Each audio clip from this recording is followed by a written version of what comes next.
નમસ્કાર જૈન મિત્રો, હું તેજસ મજીઠિયા, ટેટ તાળવાસ ઉમેદવાર આજે મીડિયા મારફતે મારે સરકારશ્રી સુધી એક સંદેશો પહોંચાડવા માગું છું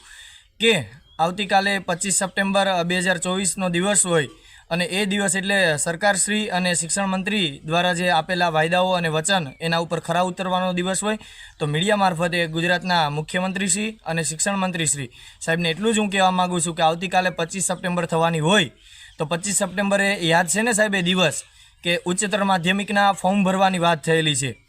તો આશા રાખીએ છીએ કે આવતીકાલે 25 સપ્ટેમ્બરના રોજ ઉચ્ચતર માધ્યમિકની છે જાહેરાત આવી જશે। અને બીજું એટલું જ કહેવા માંગી કે ભૂતકાળમાં તમે ઘણા વાયદાઓ અને વચન ઉપર તમે ખોટા ફરેલા છે, તમે એના ઉપર જૂઠા સાબિત થયેલા છે, એટલે આવતીકાલે 25 સપ્ટેમ્બરના રોજ ફરીથી આવું ન થાય એ ખાસ તમે ધ્યાન રાખજો। માની લે કે કોઈ ટેકનિકલ ઇસ્યુ હોય કે આચાર્ય અને જૂના શિક્ષકોની બદલી કેમ્પને લઈ અને કંઈ વિલંબ થાય એવું તમને લાગતું હોય, વિલંબ થાય ન થાય એ તમારો પ્રશ્ન છે, પણ અમારી તો એક જ માંગ રહેલી છે કે ભાઈ તમે જે તારીખ આપી હતી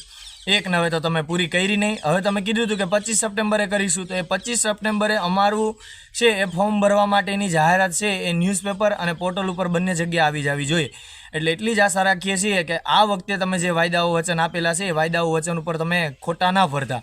આશા રાખીએ છીએ કે આવતીકાલે 25 સપ્ટેમ્બરના રોજ અમારી ઉચ્ચતર માધ્યમિકની છે જાહેરાત પોર્ટલ ઉપર મુકાઈ જશે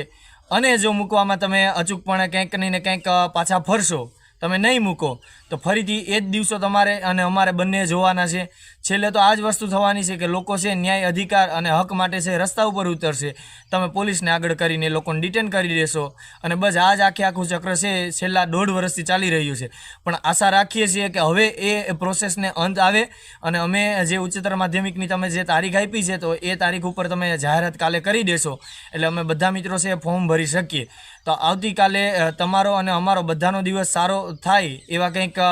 ન્યૂઝ આપજો અને જો તારીખ તમે ચૂકશો